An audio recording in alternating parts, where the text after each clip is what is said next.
Bonjour, je suis Gestécie Guioc, étudiante en BTS Communication et stagiaire à Radio Vie Meilleure.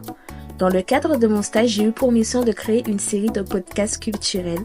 Pendant 10 épisodes de 2 minutes, je vous propose un voyage au cœur des couleurs, des formes et des histoires que racontent les artistes guadeloupéens. La peinture est bien plus qu'un art visuel. En Guadeloupe, c'est un reflet de notre histoire, de nos luttes, de nos cultures vivantes. Elle parle de notre passé colonial, de notre identité créole, de notre lien fort avec la nature et aussi de nos rêves pour l'avenir. Pourquoi en parler? Parce que derrière chaque toile, chaque fresque murale, chaque coup de pinceau, il y a un message, une émotion, un cri parfois silencieux mais puissant. Ce podcast est là pour vous faire découvrir, réfléchir, ressentir et peut-être vous donner une envie de pousser les portes d'un atelier, d'un musée ou simplement de regarder autrement les murs de votre ville. Alors installez-vous confortablement, ouvrez vos oreilles et faites preuve d'imagination. Bienvenue dans Couleurs Créole.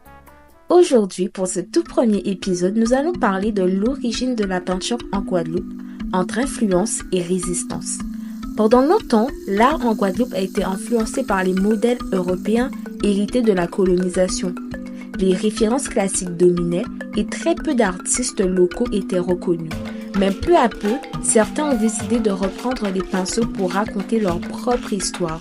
Ils se sont inspirés de la culture africaine, caribéenne, indienne, des croyances locales de la nature, du quotidien guadeloupéen.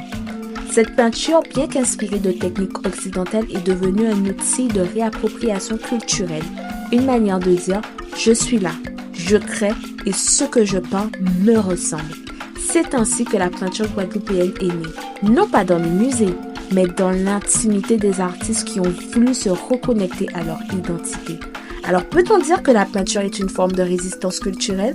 On en parlera dans les prochains épisodes à travers les thèmes du souvenir, de l'engagement, mais aussi de la transmission. À très bientôt dans Couleurs Créole.